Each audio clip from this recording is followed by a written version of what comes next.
Hai, apa kabar hari ini? Baiklah, pada kesempatan kali ini saya akan membawakan tentang program linier untuk melengkapi tugas akhir saya program linier.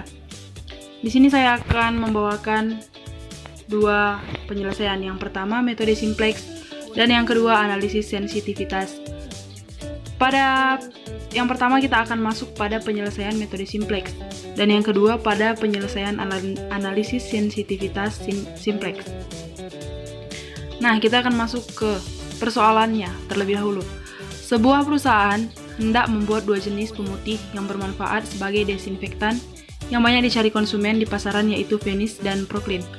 Adapun bahan yang dibutuhkan untuk membuat Vanish adalah 30 ml hidrogen peroxide, 3 ml oksigen bleach, dan 5 ml chlorine bleach. Sedangkan untuk membuat Proclean membutuhkan 20 hidrogen peroxide dan 5 ml oksigen bleach. Persediaan yang dimiliki pabrik adalah 8 liter hidrogen peroxide, 1 liter oksigen bleach, dan setengah liter chlorine bleach. Dengan harga jual Vanish sebesar Rp1.000 dan Proclean sebesar Rp500. Di sini kita akan mencari keuntungan maksimum yang dimiliki pabrik tersebut. Kita masuk ke penyelesaian. Pada penyelesaiannya kita akan melihat sebuah tabel. Kita membuat tabel terlebih dahulu. Tabel ini berfungsi untuk mempermudah kita dalam penentuan kendalanya. Di sini ada bentuk matematika dan kakonik dalam penentuan kendalanya. Nah, fungsi tujuannya adalah max Z sama dengan 1000x1 ditambah 500x2. Dengan kendala 30x1 tambah 20x2 lebih kecil sama dengan 8000, itu diambil dari 30x1 ditambah dengan 20x2 lebih kecil sama dengan 8000. Dan untuk yang 3x2 ditambah 3x1 ditambah 5x2 lebih kecil sama dengan 1000, diambil dari 3x1 ditambah 5x2 lebih kecil sama dengan 1000. Dan kemudian untuk kendala yang ketiga adalah 5x1 lebih kecil sama dengan 500. Dari sini 5x1, karena ini adalah 0 jadi kita tidak perlu menuliskannya, lebih kecil sama dengan 500. Nah, kita masuk ke dalam bentuk kakoniknya. Di sini bentuk kakoniknya. Pada setiap kendala kita menambahkan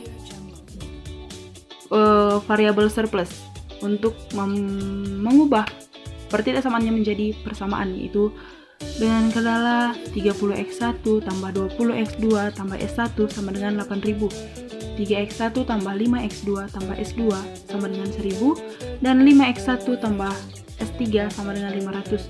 Dimana kita lihat di sini bahwa kita bisa mengubah Z menjadi bentuk seperti ini, yaitu Z kurang 1000x1 kurang 500x2 tambah 0s1 tambah 0s2 tambah 0s3 sama dengan 0. Nah, dari fungsi tujuan ini, dari bentuk Z yang kita ubah ini, dan dari bentuk kendala-kendala ini, kita akan memasukkannya ke dalam sebuah tabel simplex. Tabel simplex. Di sini kita sudah melihat tadi nilai Z-nya sama dengan 1, nilai X1-nya sama dengan negatif 1000, nilai X2-nya sama dengan negatif 500, S1 0, S2 0, S3 0, dan solusinya juga 0. Kita akan mencari variabel masuk dan variabel keluarnya setelah ini. Tetapi untuk mencari variabel masuk dan variabel keluarnya kita harus mengetahui terlebih dahulu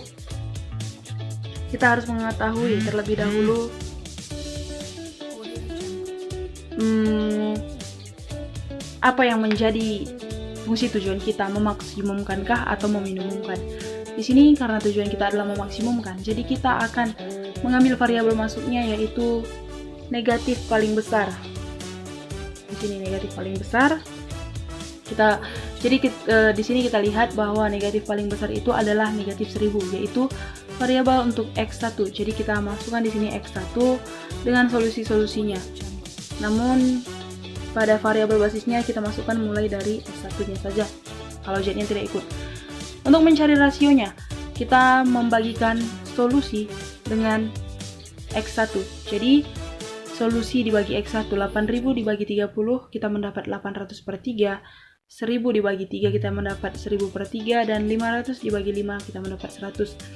Untuk menentukan variabel keluarnya, kita lihat dari rasio ini. Nah, bagaimana cara melihat rasionya? Kita melihat dari nilai positif terendah. Kita dapat di sini S3 sebagai nilai positif terendah. Jadi di sini kita ketahui bahwa variabel masuknya adalah X1 dan variabel keluarnya adalah S3. Oke, karena variabel masuknya adalah X1 dan variabel keluarnya adalah X3, jadi di sini kita menentukan kolom pivotnya adalah ini dan baris pivotnya adalah yang ini. Oke, baris pivotnya adalah S3. Jadi karena setelah penentuan baris pivot, kita akan mengubah baris dan kolom pivot yang berketepatan menjadi 1. Jadi ini 5 di sini kita akan mengubah jadi 1 dengan mengkalikannya dengan 1/5. Namun semua ini harus kita kalikan dengan 1/5 agar adil atau seimbang. Dan baris-baris di atas ini yang sesuai dengan kolom pivotnya akan kita ubah menjadi 0. Di sini ada 3, 30 dan negatif 1000. Kita akan mengubahnya menjadi 0. Kita lihat iterasi-iterasinya menggunakan metode aljabar linear, yaitu metode Gauss. Nah, kita lihat sebelumnya dulu baris S3. Baris S3 adalah 0, 5, 0, 0, 0, 1, dan 500. 0, 5, 0, 0, 0, 1, dan 500. Jadi kita mengkalikan 0 dengan 1/5 sama dengan 0. 5 dikali 1 dikali 1/5 sama dengan 1. 0 dikali 1/5 sama dengan 0. 0 dikali 1/5 sama dengan 0. 0 dikali 1/5 sama dengan 0. Dan 1 dikali 1/5 sama dengan 1/5. Dan 500 dikali 1/5 sama dengan 100. Kita akan mendapatkan hasil seperti ini. Untuk baris baru S2 nya sama dengan baris X1, baris yang ini yang telah kita cari tadi, dikali dengan inverse penjumlahan dari kolom yang ini, karena maksudnya baris S2, karena di sini S2 kita akan mencarinya dengan itu. Jadi kita mengkalikannya dengan inverse penjumlahannya ditambah baris S2 tersebut. Nah, kita akan mendapatkan hasil seperti ini. Begitu juga dengan yang ini dan yang ini. Setelah mendapatkan baris-baris baru ini, kita akan memasukkannya ke dalam tabel yang baru lagi untuk melihat apakah sudah optimum atau tidak. Nah, kita akan lanjut. Kita lihat di sini. Untuk melihat apakah ini Z sudah optimum, kita harus melihatnya dari koefisien ini, apakah semua sudah non negatif atau sudah tidak ada yang negatif. Namun di sini kita jumpai bahwa X2 masih negatif atau masih negatif 500. Jadi di sini kita akan menentukan variabel masuk lagi, yaitu X2. Ini X2 dengan koefisien pada kolom X2 adalah 20, 5, dan 0. Kita akan mencari rasionya lagi dengan membagikan solusi dibagi dengan X2. 5000 dibagi 20 sama dengan 250, 700 dibagi 5 sama dengan 140, dan 100 dibagi dengan 0 tak didefinisikan atau tak terhingga. Lalu setelah itu kita menentukan di sini variabel keluarnya adalah S2 karena S2 termasuk positif paling rendah. Nah, jadi di sini ada yang menjadi kolom pivot adalah X2 dan yang menjadi baris pivot adalah S2. Dan ini kita akan mengubahnya menjadi 1 dengan mengkalikan baris S2 dengan 1/5. Dan mengubah ini menjadi 0 dengan mengkalikan baris S1 dengan baris baru X2 ditambah baris S2 ini sendiri. Begitu juga dengan yang Z. Kita lihat di sebelah. Oke, kita beranjak ke sebelah. Nah, di sini baris baru X2 sama dengan baris S2 dikali 1/5. Jadi 0 dikali 1/5 sama dengan 0. 0 dikali ini ada baris di sebelahnya tadi. 0, 0, 5, 0, 1, negatif 3/5, dan 700. Jadi kita kalikan 0 dikali 1/5, 0, 0 dikali 1/5, 0, 5 dikali 1 per 5, 1, 0 dikali 1 per 5, 0, 1 dikali 1 per 5, 0, dan negatif 3 per 5 dikali 1 per 5 sama dengan negatif 3 per 25, dan 700 dikali 1 per 5 sama dengan 140. Lalu untuk baris baru S1 nya sama dengan baris X2 dikali negatif 20 tambah baris S1. Jadi di sini baris X2 dikali negatif 20 yaitu hasilnya yang ini, kemudian kita tambahkan lagi dengan baris S1, kita akan mendapatkan hasil seperti yang ini. Begitu juga untuk baris Z ini, kita akan mendapatkan hasil seperti yang tertera di sini dengan nilai maksimum sementara 170.000. Kita akan melihat ke tabel selanjutnya apakah sudah optimum. Nah, di sini kita lihat bahwa baris pada Z sudah non negatif atau sudah tidak negatif lagi. Jadi kita peroleh nilai maksimumnya 170.000, S1 sama dengan 2200, X1 sama dengan 1000, X2 sama dengan 140, S2 sama dengan 0 karena dia bukan variabel basis, dan S3 juga sama dengan 0 karena dia bukan variabel basis. Kita akan lanjut ke analisis sensitivitas dengan metode simplex. Di sini ada analisis sensitivitas metode simplex. Maksimum Z-nya sama dengan 1000x1 tambah 500x2 dengan kendala 30x1 tambah 20x2. Ini masih persamaan yang tadi, supaya kita akan mengecek apakah hasilnya sama. Nah, kali ini saya akan menggunakan analisis sensitivitas untuk mengisi tabel optimumnya. Di sini kan ada tabel 00 nih. Ini 0000. Jadi yang akan kita tentukan itu tabel 00 ini semua. Bagaimana cara menentukan tabel 00 yang ada pada tabel ini? Nah, sebelumnya di sini untuk tabel yang ini saya mengambil dari tabel metode simplex yang sudah saya tunjukkan tadi, yang sudah optimum. Ini ya. Kita lihat di sini 1 0 0 0, dan saya mengambil ini untuk menjadi matriks kuncinya. Kita lihat di sini sama. Jadi kita sudah melihat sama, dan kita di sini pertama akan menentukan nilai untuk kolom X1 ini, untuk kolom X1 yang ini, kolom X2 yang ini, dan kolom solusi yang ini. Kemudian kita akan menentukan variabel dualnya di sini. Cara untuk menentukan kolom X1 ini adalah dengan cara mengkalikan matriks kunci dengan kendala variabel X1. Nah, kendala variabel X1 di sini kan ada 30, 3, 5. Kemudian kita kalikan dengan matriks kunci ini. Kita lihat caranya di sebelah. Nah, matriks kuncinya 1, negatif 4, negatif 18 per 5, 0, 1/5, 3 per 25, dan 0, 0, 1/5. Jadi di sini kita kalikan, kita kalikan sesuai perkalian matriks, kita akan menemukan hasil ini. Untuk kolom X2, kita mengkalikan matriks kunci dengan kendala variabel X2.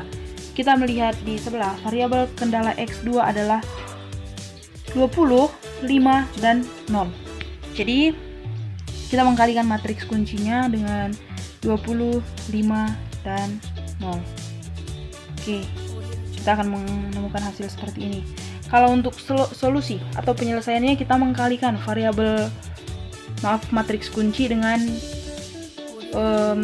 hasil-hasil di fungsi kendalanya, atau nilai-nilai akhir, nilai-nilai sebelah kanan di fungsi kendalanya. Kita akan mendapatkan hasil seperti yang ini. Kemudian untuk variabel dualnya, kita mengkalikan variabel basis yang ada di sini, S1, X2, dan X1 dengan matriks kuncinya. Lalu sesuai dengan perkalian matriks, kita akan menemukan yang ini. Kita isi sesuai dengan yang sudah kita temukan di sini, yaitu kolom X1 dengan 0, 0, dan 1. Jadi di sini 0, 0, dan 1. Kemudian untuk X2-nya kita mengisinya dengan yang sesuai juga dengan yang di sebelah tadi, yaitu 0, 1, dan 0. 0, 1, dan 0. Kemudian untuk solusinya kita juga mengisinya dengan sesuai dengan yang tadi, yaitu 2200, 140, dan 100. 2200 sudah bersesuaian ya di sini. Kemudian kita mengisi variabel dualnya. 0, 200, dan negatif 20. Nah, di sini juga sudah bersesuaian. Sekarang kita ingin mengisi ini, yang kolom solusi ini. Baris Z kolom solusi atau kolom penyelesaian. Di sini dengan cara kita sudah mengetahui fungsi tujuan kita adalah maksimum Z sama dengan 1000x1 tambah 500x2. Nah, di sini kita bisa melihat nilai x2-nya sama dengan 140 dan nilai x1-nya sama dengan 100. Jadi 100 dikali 1000 sama dengan 100.000 dan 500 dikali 140 sama dengan 70.000. Jadi 100.000 ditambah 70.000 sama dengan 170.000. Jadi di sini nanti ada 170.000. Dan untuk ini baris Z kolom X1 dan X2 kita akan mengisinya dengan cara mengkalikan variabel basis dengan angka-angka yang terdapat pada kolom X1 dan X2. Angka-angka yang terdapat pada kolom X1 dan X2, jadi yang ini nanti. Kemudian kita kalikan dengan variabel basis pada fungsi tujuannya. Nah, ini dia caranya. Kita lihat di sini X1 sama dengan S1 dikali dengan 0 ditambah X2 dikali dengan 0 ditambah X1 dikali dengan 1. Maksudnya di situ X1 adalah koefisien X1 pada fungsi tujuan. Jadi kita tahu bahwa koefisien S1 pada fungsi tujuannya adalah 0 dan koefisien X2 pada fungsi tujuannya adalah 500. Namun 0 ditambah 500 kali 0 sama dengan 0. Lalu kita kalikan lagi 1000 dikali 1 sama dengan 1000. Kemudian kita kurangkan dengan koefisien X1 pada fungsi tujuannya. Jadi kita mendapat 0. Begitu juga dengan X2 kita akan mendapat 0 dan di sini kita mengisinya dengan 0. Begitulah seterusnya. Kita bisa lihat di sini bahwa tadi di tabel optimal pada simplex ini kita mendapat 170.000 dan tabel optimal pada metode analisis tadi, analisis sensitivitas simplex, kita juga mendapat 170.000. Jadi ini sudah bersesuaian. Sampai di sini dulu pertemuan kita. Terima kasih sudah menonton video saya dan tetap senantiasa semangat untuk selalu bersyukur, tetap berdoa agar kamu tetap diselamatkan. Terima kasih, tonton video saya selanjutnya di channel YouTube saya. Septima. Thank you. Sampai jumpa.